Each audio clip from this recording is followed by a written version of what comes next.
I gotta get you in the frame. So what are you doing?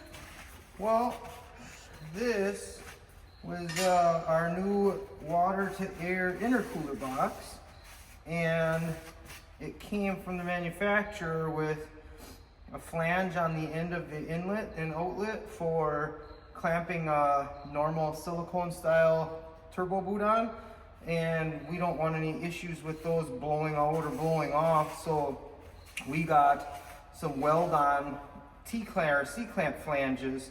So I had to cut that bevel off so that we could put our flange on, and so now I'm just cleaning up from where I cut it so that when the guys from Bones Welding come in the morning, they are ready to go and start welding. Because I'm hoping that we can get all of this welded up tomorrow, being that tomorrow's Monday and we have a truck pull Thursday at Brown County Fair.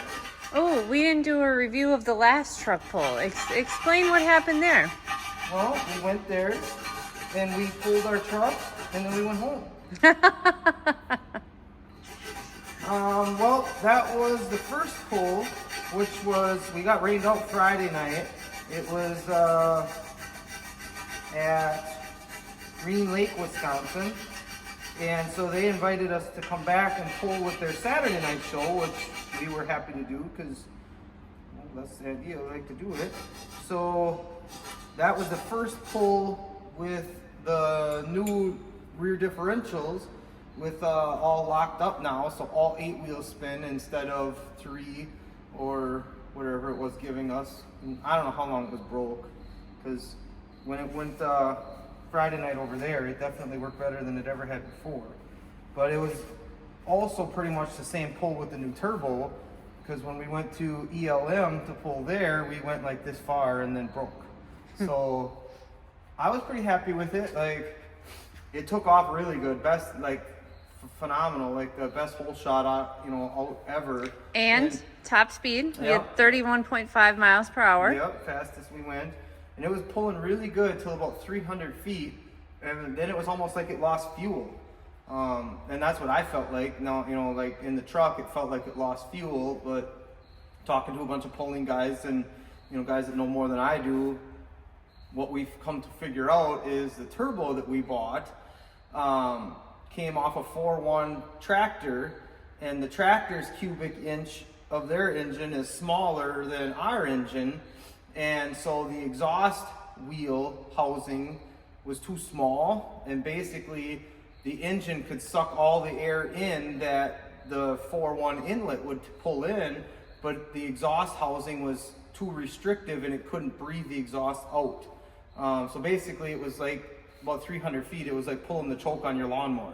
It just started blah, blah, blah, and it couldn't breathe fast enough, and it choked itself out, and I think we ended up with 345 feet or something. Yeah. So it had a lot more in it, and it was going really fast speed until that happened, and then basically the engine suffocated itself. So we got a new wheel housing coming, hot housing, and that should be here. I don't think it'll be here Monday, but probably Tuesday it should be here, and that's easy to change. It's 4 bolts and then slide the turbo into it, so that'll be easy. But since we had an off week this week, we decided to convert the truck from like a normal over-the-road truck, which is an air-to-air, meaning basically it's like a radiator that the inlet air goes through to cool it, to a water-to-air system. And reason being is you can get a lot colder intake temps using one of these cool boxes, and the trucks don't go fast enough, like at a highway speed, for cooling the charge air cooling, the air. So this takes over and does it. Most of like the big time pull guys all have this. We were a little bit behind on that, a little outdated, but that's the fun thing that I'm having with the truck is I like to tinker and do things and, constantly think about what can make it bigger, stronger, faster. And so the engineering that goes into it and stuff like that is where you come in the shop and you start tinkering with stuff, and Dustin is advanced with this stuff, so kind of points me in a direction, and then I kind of take it, and use it on myself, in my ideas. And so I'm having really a lot of fun with that. I'm not sure if it's more fun to actually get to pull the truck or to be tinkering with stuff, but it's been fun. I'm super happy that we did it, and so far it's been good. You know, we break some stuff, but at the end of the day, it's not like detrimental. You know, it's a hobby, so you break down and it just makes you more determined to try to come back, you know, and so that's where we're at. So, but using this off week to get this done and put this stuff together, and we took a lot off the engine this week. We have I'll go over here and show. Yeah. Oh, So- look at that pretty girl. Yeah. So this was our original radiator and charge air cooler that came when we bought the truck, which is brand new stuff, and it's great stuff, in my opinion, for on-road application. Yeah. So like I said, this is, you know, the air blows into the grill through this, and then your air goes through this to cool it. Well, these, you know, we're not going fast enough and far enough for that to be efficient. So that's why we removed this stuff and we're updating. But in the meantime, we removed the water pump because we're going to run an electric water pump. We removed the engine oil cooler because in 400 feet or 5 minutes of running, you're not going to heat up 12 gallons of oil to where you need an engine cooler. So it lets the water flow through the engine faster and takes weight off the truck. Alternator bracket we took off. We took off the thermostat housing. We don't need thermostats. It's just going to be a open flow cooling system through the engine. Here's all of our engine fan, all of our old coolant tubes, air-to-air tubes, the engine fan hub. We don't need any of this stuff. This is all on-road application stuff, and like I said, for what we're doing with the, you know, 5 minutes of runtime or whatever, we just don't need it. So we are converting this over. So obviously the fan hub would normally be here, and that's gone. All the brackets for the alternator and AC compressor would be up in here. We took all that off. Mounted my alternator down here because with these electronic engines, it's very important to maintain voltage.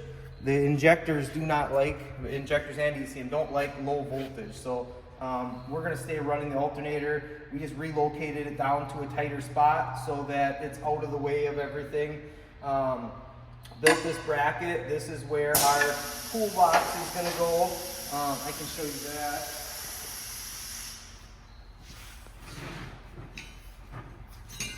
This thing is surprisingly heavy. It's heavier than I expected it would be. But it's gonna sit here. We're going to mount that. Then we just have this cute little radiator. Engine, I don't know, it's probably gonna run maybe 4 gallons, 3 gallons of coolant only. Like I said, for 5 minutes of running, you really don't need a lot. So this is how it'll be set up. These tubes are gonna come out of this and go back to the intake and the turbo wheel. So we're gonna cut this way down so it'll be much lower and curve in. But basically that's, so this connects the engine intake side. Your water lines will come up in here, and we've got an ice box that, how it works is this box is going to have a little water pump in it, and we're going to put about 15 gallons of water in the box and the lines, and then the rest of it you pack with ice. So you fill this box with ice and water, and then the water will pump through the intercooler on the front of the engine. And that's what's going to cool your intake temperature, because that's kind of a big deal. You cool down your intake temperature and it makes more horsepower. So that's how that all works. Yeah, the rest of it, we're just doing some plumbing work and mounting this stuff, making some brackets and things like that. And yeah, see what it does on Thursday. I'm gonna go around to the turbo, so because the first part is the turbo. Whoops, my hand got in there.